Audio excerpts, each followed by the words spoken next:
Hello everyone, welcome on Mahori Devi Tapadia Girls College YouTube channel. This side Pooja Sharma. In this class, we will talk about a poem which is in BA third year student syllabus of MDS University, and the poem name is The Last Ride Together, which is written by Robert Browning. And this is the second lecture of this poem because I already taught you in first video The Last Ride Together first part. Actually, in this poem we have 10 stanzas, and every 10 stanza contains 11 lines. So we already taught I already taught you 5 stanzas, and the remaining 5 stanza in this class I will taught. So let's start. देखो, हमने जो कल stanzas पढ़े थे 5, उनमें क्या था थोड़ा शॉर्ट में मैं आपको बता देती हूँ. जो लास्ट राइड टुगेदर है वो रॉबर्ट ब्राउनिंग की ड्रामेटिक मोनोलॉग है. Robert Browning is known as the master of dramatic monologue. Dramatic monologue क्या है? ये जो मैंने रॉबर्ट ब्राउनिंग की माय लास्ट डचेस पोएम पढ़ाई थी उसमें आपको बता दिया था. ये लव और फिलोसफिकल पोएम है एक, और एरोटिक भी कुछ इसमें एलिमेंट्स मिलते हैं. और जो लास्ट राइड टुगेदर, इसके नाम से ही पता चल रहा है लास्ट राइड किसके साथ? लवर के साथ. किसकी है? हमारा जो भी इसमें स्पीकर है ड्रामेटिक मोनोलॉग में उसकी. तो वो अपनी जो लवर के साथ लास्ट राइड है उसके बारे में बात कर रहा है. अपनी जो बिलव्ड है उसको बहुत से लोगों से कंपेयर भी कर रहा है. बट जो कल हमने स्टेंजास पढ़े थे उसमें उन्होंने बस यही बताया कि जो मैं ये चाहता हूँ, मतलब उसको रिजेक्शन मिला है पहले अपनी वाइफ से, बहुत सैड है वो. बट सैड होने के लिए के पीछे वो रीज़न जो है वो अपनी बिलव्ड को नहीं मानता है, वो अपने डेस्टिनी को मानता है. बिलव्ड को तो वो फिर भी ब्लेस देता है, उसको बोलता है मैं तो तुम्हें अभी भी थैंक यू बोलता हूँ, क्योंकि जो भी अगर तुमने मुझे रिजेक्ट किया है तो उसके पीछे तुम्हारा दोष नहीं, वो मेरे फेट या डेस्टिनी का दोष है, अपने भाग्य पे जाता है वो. और वो अपनी वाइफ को बाद में अपनी जो भी उसकी बिलव्ड है उसके बारे में बताता है कि मैंने जब भी उसे पूछा है लास्ट राइड के लिए तो उसने अपनी ब्रोज ऊपर करी है, वो सोच रही है. और देन उसने मेरी जो सिचुएशन है वो लाइफ और डेथ के बीच में है. अगर वो रिजेक्शन देती है मुझे तो मुझे डेथ मिलेगी, और अगर वो मुझे मेरा एक्सेप्ट करती है प्रपोजल तो मुझे लाइफ मिलेगी. तो कुछ उसने ये बताया. आज हम 6th स्टेंजा पे आते हैं. 5 स्टेंजाज हम कल वाली वीडियो में पढ़ चुके हैं.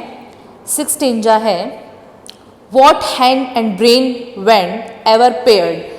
देखो, what hand and brain went ever paired, कब ऐसा हुआ है कि हैंड और ब्रेन जो है उन दोनों ने एक साथ काम किया है. इसका मतलब क्या हुआ? हैंड और ब्रेन एक साथ काम करने का मतलब, हैंड मतलब एक्शन, ब्रेन मतलब थॉट. कि कब ऐसा हुआ है कि थॉट और एक्शन ने एक साथ काम किया है. What heart alike conceived and dared, और कब दिल का हाल ऐसा था, मतलब बाय हार्ट का मतलब हिम्मत हुई है हार्ट को काम करने की. What had proved all its thought had been, और ऐसा कब हुआ है कि ये जो थॉट था हमारा उसने अपने एक्ट को अच्छे से प्रूव किया है. मतलब ऐसा कब हुआ जब हमारा जो एक्शन है वो और जो हमारा थॉट प्रोसेस है उसने एक साथ काम किया. देन बात है what will but felt the fleshly screen we ride and I see her bosom heaven. वो कह रहा है कभी भी ऐसा नहीं होता है कि एक्शन हमारा और हमारी जो थॉट प्रोसेस है वो एक साथ काम करे.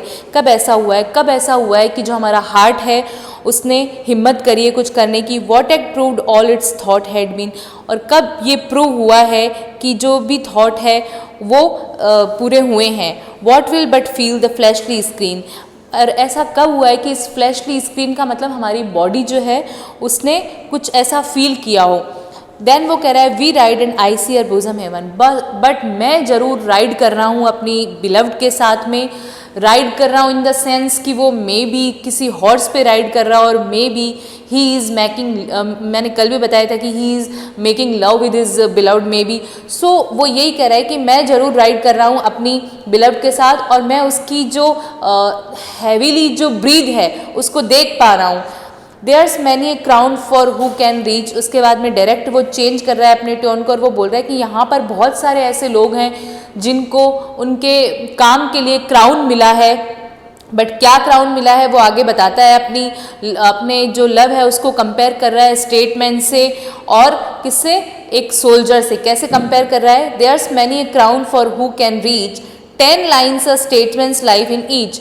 कि एक स्टेटमैन की लाइफ जो है वो, एक स्टेटमैन की जो लाइफ है वो 10 लाइन में ही पूरी कंप्लीट हो जाती है. The flag stuck on a heap of bones, और किसके बारे में बात कर रहा है? सोल्जर के बारे में। The flag stuck on a heap of bones, a soldier's doing what atones, कि कोई सोल्जर जो है वो अगर उसकी डेथ हो जाती है लड़ते लड़ते तो क्या होता है, ज़्यादा से ज़्यादा उसे क्या मिलेगा? उसकी जो हीप ऑफ बोन्स, हड्डियों का जो हीप बना हुआ है ना, हड्डियों का हीप इन द सेंस कि जब उसको सोल्जर को हम किसी मिट्टी में दफना देंगे, उसके बाद में जस्ट उसके ऊपर एक फ्लैग लगा दिया जाएगा, एक झंडा लगा दिया जाएगा और कुछ उसकी याद में एक स्टोन लगा के लिख दिया जाएगा कि भाई ये जो था ये एक बहुत बड़ा सोल्जर था और ये इसका जन्म अब हुआ और मृत्यु अब हुई। तो बस इतना सा मिलेगा उसे, मतलब जस्ट ये उसको क्राउन मिलेगा, जस्ट ये उसको ऑनर मिलेगा। There's a many crown for who can reach 10 lines a statement's life in each. The flag stuck on a heap of bones, a soldier's doing what attons. They scratch his name on the abbey stone. ज़्यादा से ज़्यादा जो soldier है उसके लिए वो scratch हो जाएगी उसके डेट ऑफ बर्थ की एक एबे स्टोन पे एक पत्थर लगा दिया जाएगा उसके हीप ऑफ बोन्स से।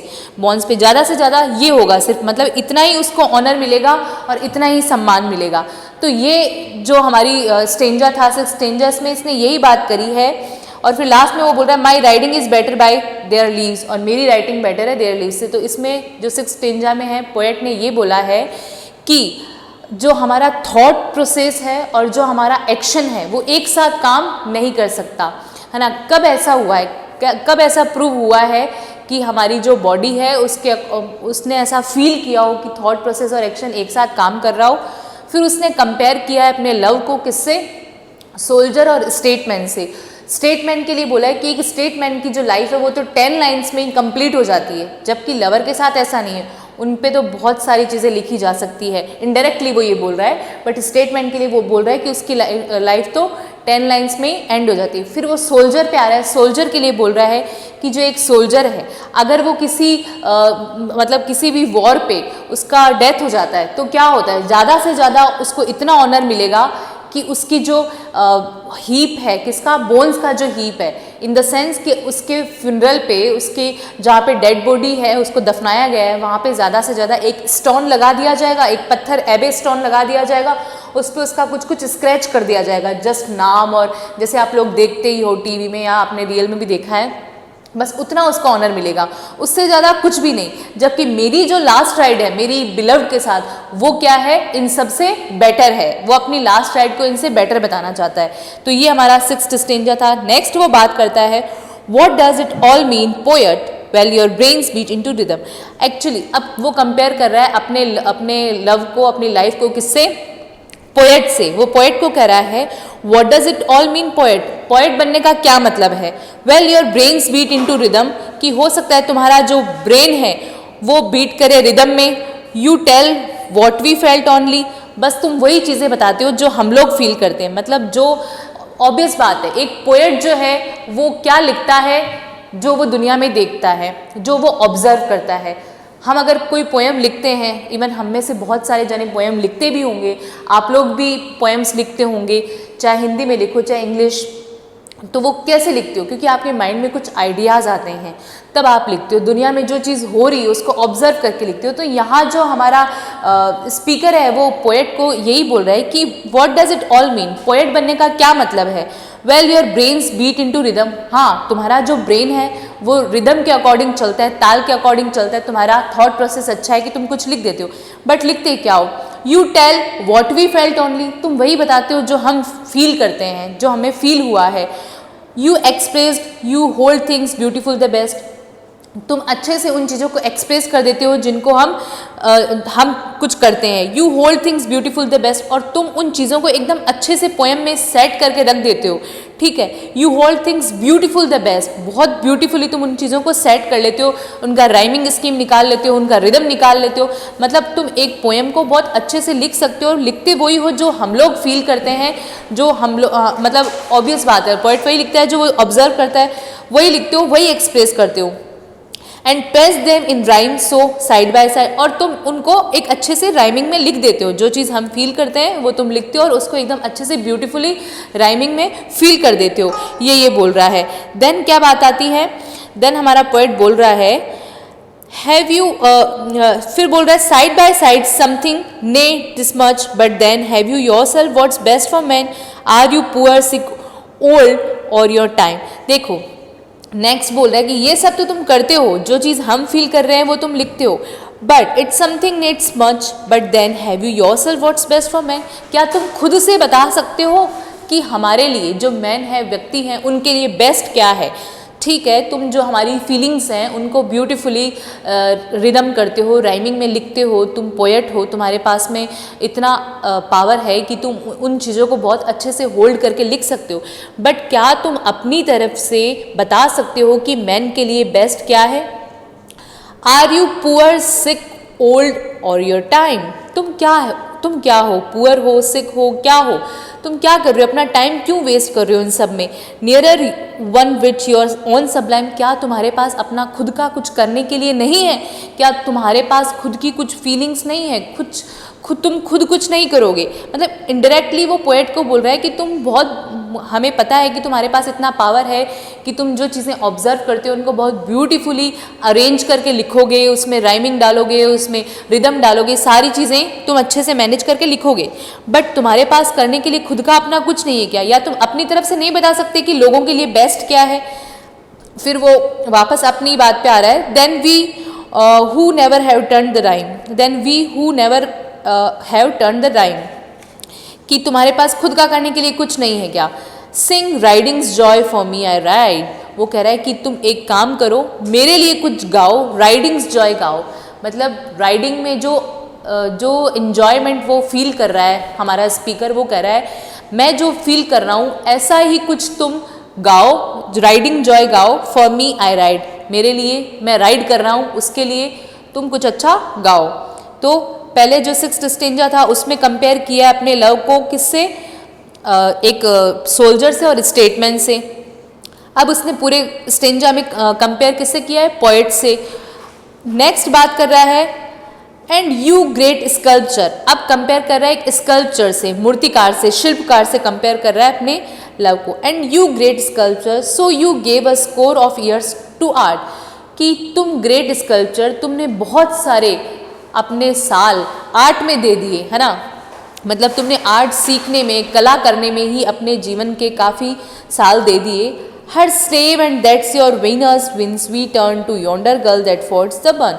और मे बी तुमने वीनस जो कि गॉड ऑफ लव है, उसका कुछ पोर्ट्रेट बनाया हो, कुछ किया हो। And you great sculptor, so you gave a score years to art, her slave, and that's your Venus, whence we turn to yonder girl that fords the burn. You acquaintances and shall I repine, what man of music you grown grey. तो पहले तो उसने sculpture से compare किया है, sculpture को बोला है कि तुमने इतने साल आर्ट में दे दिए, है ना, तुमने कला में इतने साल दे दिए, और ज़्यादा से ज़्यादा तुमने क्या किया है, एक वीनस का जो है पोर्ट्रेट बनाया है ना, जो कि गॉड ऑफ लव माना जाता है, तो उसका तुमने पोर्ट्रेट बनाया है। उससे ज़्यादा तुमने क्या किया है, कुछ नहीं किया, तुमने जस्ट उसमें ही अपना जो आर्ट है वो पूरा स्पेंड कर दिया। देन अब वो कंपेयर कर रहा है एक म्यूजिशियन से, अपने लव को एक म्यूजिशियन से कंपेयर कर रहा है। कैसे कर रहा है, what man of music you grown grey with notes and nothing else to say. किस टाइप का म्यूजिक तुमने बनाया है, म्यूजिशियन को कह रहा है what man of music you grown grey, कि तुम म्यूजिक बनाने में ग्रोन ग्रे, इतने बूढ़े हो गए हो। ग्रे इन द सेंस कि उसके तुम्हारे बाल भी सफ़ेद हो गए हैं, मतलब तुम बड़े बूढ़े हो गए हो। With notes and nothing else to say, और उस पूरे टाइम में तुमने सिर्फ अपने नोट्स बनाए हैं म्यूज़िक के, मतलब तुमने बस गाने लिखे हैं, गाने गाए हैं, म्यूज़िक अपना कंपोज किया है। Is this your soul praise from a friend. ज़्यादा से ज़्यादा क्या हुआ होगा जब तुमने ये सब किया, एक म्यूज़िक बनाया, म्यूज़िक बना के तुम बूढ़े हो गए हो, ग्रोन ग्रे, मतलब टर्न तुम्हारी एज बुढ़ापे में हो गई है, तो ज़्यादा से ज़्यादा तुमने क्या किया, तुम्हें किससे प्रेज़ मिली, जस्ट तुम्हारे किसी फ्रेंड ने तुमको प्रेज़ किया होगा। तुम्हारे म्यूज़िक को कंपोज जब तुमने किया तो ज़्यादा से ज़्यादा तुम्हारे फ्रेंड ने प्रेज़ किया होगा कि भाई तुमने अच्छा गाना गाया है, बट उसमें इनडायरेक्टली तुमने अपना टाइम वेस्ट किया है। देन हमारा जो पोएट है वो क्या बात कर रहा है, ग्रेटली हिज ओपेराज स्ट्रेंज इंटेंट, और हो सकता है कि तुमने किसी ओपेरा में गाना गाया हो, ज़्यादा से ज़्यादा तुम्हारे फ्रेंड ने तुम्हें प्रेज़ किया हो, या तुमने किसी ओपेरा में अपना जो म्यूज़िक है वो कंपोज किया हो। Put in music we know how fashions end, वो कह रहा है बट हमें पता है कि जो म्यूज़िक है उसका टाइम कैसे एंड हो जाता है, कब नया म्यूज़िक आता है, कब पुराना म्यूज़िक आता है, ये चेंज होते रहते हैं। देन लास्ट लाइन में बात कर रहा है I gave my youth but we ride in fine, कि मैंने तो अपना यूथ राइड में दिया है, मैं राइड कर रहा हूँ अपनी बिलव्ड के साथ और मैं फाइन हूँ। तो इस स्टेंजा में उसने किससे कंपेयर किया, पहले तो स्कल्पचर से कंपेयर किया कि स्कल्पचर को बोल रहा है कि स्कल्पचर ने पूरा टाइम अपना पूरे साल, काफ़ी साल इस कोर्स अपना साल जो है आर्ट में लगा दिया, आर्ट सीखने में लगा दिया, और आर्ट सीखने के बाद उसने वीनस का मे बी कोई पोर्ट्रेट बनाया हो, जो कि ठीक है बना दिया, बट उससे उसको क्या मिला, कुछ भी नहीं मिला। तो एक तरह से स्कल्पचर को बोल दिया कि आपने अपना टाइम कितना वेस्ट कर दिया। देन म्यूजिशियन पे आ रहा है, म्यूजिशियन को बोल रहा है कि तुम you are turning on grown grey, तुम जो है ग्रे बन गए हो, ग्रे इन द सेंस कि बूढ़े हो गए हो म्यूज़िक कंपोज करने में, और उसके बाद और तुमने अपने बस म्यूज़िक के नोट्स बनाने में अपना पूरा टाइम निकाल दिया, बुढ़ापे में आ गए तुम। और ज़्यादा से ज़्यादा क्या हुआ, जस्ट तुम्हारे फ्रेंड ने तुमको प्रेज कर दिया हो या फिर तुमने किसी ओपेरा में अपना म्यूज़िक कंपोज किया हो, दैट्स इट, इतना ही हुआ होगा। बट जो हमें पता है कि इस फैशन की दुनिया चल रही है उसमें कैसे जो म्यूज़िक है वो चेंज होते रहते हैं और उनका एक दिन एंड हो जाता है, और ऐसा होता ही है। हम भी देखते हैं कि सिंगर्स रोज़ नए आते हैं, तो कोई ना कोई सिंगर जो है वो कुछ दिन चलता है और उसके बाद में कोई नया सिंगर हमें अच्छा लगने लग जाता है, रेटिंग किसी और की बढ़ जाती है। तो सेम वो यहाँ यही बात कर रहा है। और लास्ट लाइन में अपने आप को बेस्ट बता रहा है, I gave my youth but we ride in fine, कि मैंने तो अपना यूथ प्यार में दिया है ना, मैंने अपनी जो जवानी है वो प्यार में दी, मेरी बिलव्ड के साथ दी, और देख लो मैं अभी भी अपनी बिलव्ड के साथ राइड कर रहा हूँ और मैं इस चीज़ में बहुत खुश हूँ, मैं बहुत फाइन हूँ। अब नेक्स्ट क्या बात कर रहा है स्टेंजा में वो, who knows what's fit for us. अब वो फिलोसफिकल बात कर रहा है वापस कि किसको पता है कि हमारे लिए क्या सही है, क्या अच्छा है, व्हाट फिट्स फॉर अस, हमारे लिए क्या सही है, क्या फिट है। Had fate propose bliss here should sublimate my being had I signed the bond. वो कह रहा है हैड फेट प्रपोज्ड, जो हमारा लक है वो प्रपोज करेगा हमें, bliss here should sublimate my being had I signed the bond, क्या मैंने कोई बॉन्ड ऐसा साइन किया, still one must lead some life beyond, कि कोई अभी भी एक ऐसी लाइफ लीड हो रही है जिसके पीछे भी कुछ है, लाइफ बियॉन्ड, लाइफ के अलावा क्या है। Have a bliss to die with dim described this food once planted on the goal, this glory garland round my soul। वो कह रहा है कि किसको पता है हमारे लिए बेस्ट क्या है, हो सकता है जो भाग्य है वो हमें कुछ अच्छा दे, मैंने मे बी कोई बॉन्ड साइन किया हो, है ना, कोई कॉन्ट्रैक्ट साइन किया हो, still one must lead some life beyond, हो सकता है इस लाइफ के बियॉन्ड भी कुछ हो। Have a bliss to die with dim describe, और हो सकता है कि इस मतलब इस लाइफ के बियॉन्ड मुझे कुछ अच्छा मिले। This foot once planted or the goal this glory garland round my soul, और हो सकता है कि मुझे जो अपना कुछ गोल मिल जाए और जो ग्लोरी है वो गार्लैंड बन के मेरी सोल पे आए, है ना।